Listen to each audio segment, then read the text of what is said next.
Rais wa Jamhuri ya Muungano wa Tanzania Samia Suluhu Hassan amemtaka Waziri Mkuu Kassim Majaliwa kufika katika daraja la Somanga wilayani Kilwa mkoani Lindi ili kuhakikisha mawasiliano yanarejea katika barabara kutoka Dar es Salaam kuelekea mikoa ya kusini. Katibu wa Halmashauri Kuu, Itikadi, Uenezi na Mafunzo wa Chama cha Mapinduzi CCM, Amos Makalla ameeleza hayo Aprili 15, 2025 akiwasalimu wananchi wa halmashauri ya mji wa Nanyamba mkoani Mtwara akiwa njiani kuelekea wilaya ya Tandahimba, ikiwa ni mwendelezo wa ziara yake ya siku 10 mkoa wa Lindi na Mtwara. Makalla amewatoa hofu wananchi wanaotegemea barabara ya kusini na kueleza kuwa serikali chini ya uongozi wa Rais Samia inatambua tatizo hilo lililosababishwa na mvua zinazoendelea na jitihada zinafanyika kuhakikisha mawasiliano yanarejea.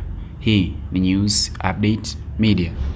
Jambo lingine, kwa kuwa niko Mtwara na chama kilinituma wakati tumepata matatizo ya kukatika kwa barabara mawasiliano ya mikoa ya kusini, Dar es Salaam na Pwani, wabunge wa mikoa hii miwili akiwemo mbunge wenu walienda kumuona katibu mkuu wa Chama cha Mapinduzi.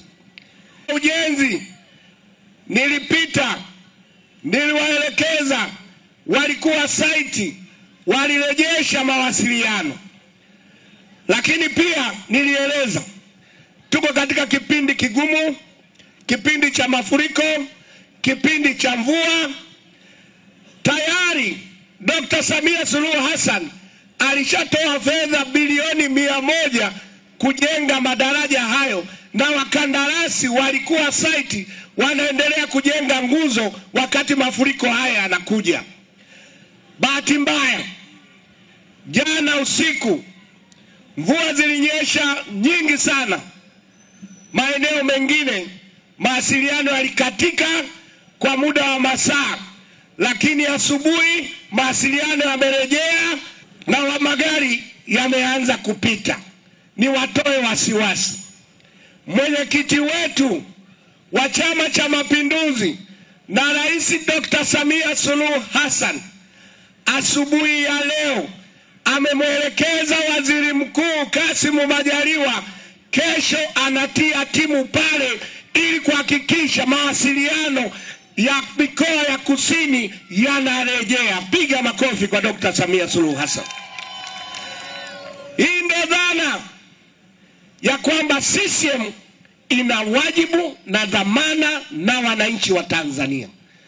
Kila patakapotokea changamoto, serikali ya Chama cha Mapinduzi na Chama cha Mapinduzi kina dhamana na wajibu wa kushughulika na matatizo ya wananchi. Kwa hiyo ni watoe wasiwasi.